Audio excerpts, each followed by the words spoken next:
होली की आत्मा। बचपन से शहर में रहने वाला मनोज इस साल होली की छुट्टियों में अपने गांव दुर्गापुर वापस आता है, जहां उसे देख पूरा गांव खुशी से झूम उठता है। जब गया था तब इतना सा था और अब देखो कितना बड़ा हो गया है। हाँ सरपंच जी, जब मैं गया था तब आप भी बहुत जवान थे और अब देखो कितने बूढ़े हो गए हैं आप। चला चलो बढ़िया है। बच्चा घर वापस आ गया। इसी खुशी में आज रात पार्टी होगी। क्या बात है, गांव में भी पार्टियां होने लगी। वैसे अगर पार्टी की बात है तो आज क्यों सीधा होली पार्टी करते हैं। होली पार्टी की बात सुन चहल पहल में अचानक सन्नाटा छा जाता है, जिसे देख मनोज को कुछ अजीब लगता है। लेकिन तभी सरपंच बात पलट देता है। अब बहुत देर हो गई, चलो सब अपने घर चलो, पार्टी के बारे में कल सोचेंगे। मनोज भी मम्मी पापा के साथ घर आ जाता है, पर होली पार्टी और उस पर पूरे गांव की खामोशी वाली बात अभी तक उसके जहन से निकलती नहीं।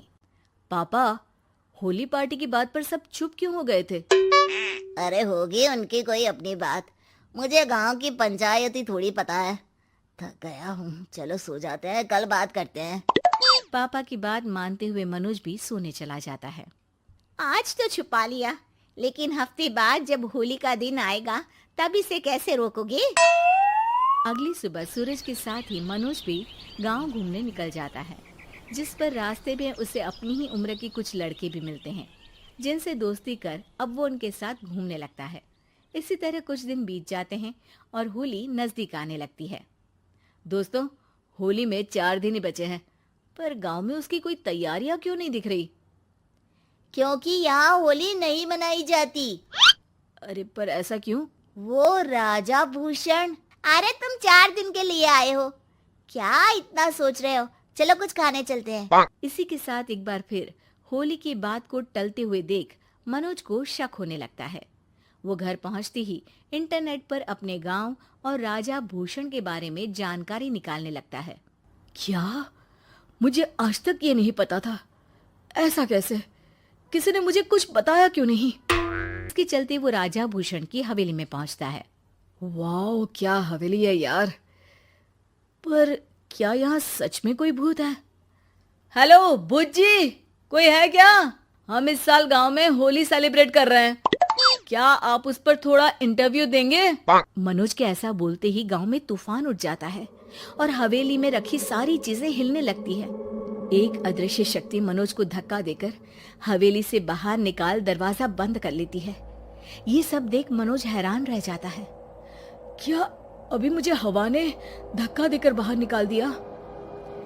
मेरे होते हुए इस गांव में कभी होली नहीं मन सकती, इसलिए दोबारा ऐसी कोशिश भी मत करना, अंजाम बुरा होगा। आवाज सुन मनोज हैरानी से इधर उधर देखने लगता है, पर उसे कोई दिखाई नहीं देता। वो गांव वापस आ जाता है, जहां तूफान की वजह से सब कुछ तहस महस हो चुका होता है। आखिर ये तूफान आया कैसे? ना ऐसा कोई मौसम था और ना ही हमने होली का त्योहार मनाने की बात की थी। सरपंच की बात पर कोई रिएक्शन दिए बिना मनोज चुपचाप अपने घर चला जाता है। इस तरह देखते ही देखते होली का दिन भी आ जाता है और मनोज रंग लेकर गांव में निकल जाता है, लेकिन गांव पूरी तरह खाली होता है। अरे त्योहार का दिन है, धूमधाम की जगह मातम क्यों मनाया हुआ है?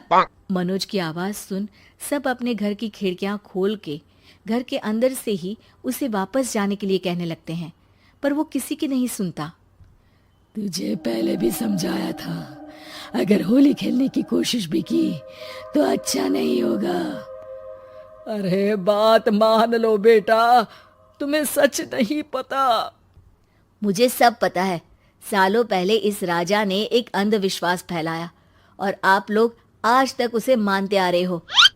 अरे बेटा, जब तुम पैदा भी नहीं हुए थे उससे भी बहुत पहले से इस गांव पर होली का श्राप है। अगर गांव में होली का त्योहार मनाया जाता है तो प्रलय आना पक्की बात होती है। राजा भूषण इस सब में नहीं मानते थे और त्योहार मनाने लगे, जिसके चलते होली वाले ही दिन पहले उनके बेटे की और फिर उनकी मृत्यु हो गई। तभी से गांव की रक्षा के लिए उनकी आत्मा उस हवेली में रह रही है। सबकी बातें सुन मनोज उलझन में पड़ जाता है।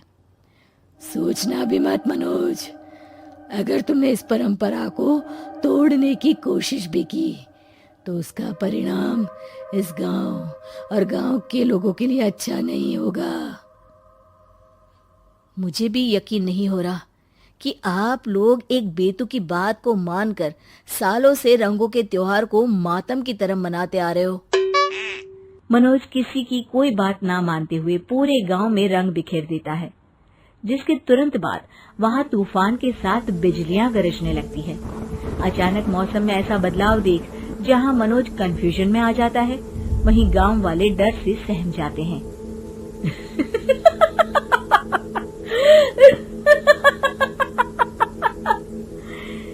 इस लड़के ने हमारे जैसे सिर्फ अपने स्वार्थ के लिए नहीं बल्कि पूरे गांव की खुशियों के लिए यहाँ होली मनाई है, जिस वजह से अब इस गांव पर होली का श्राप टूटता है।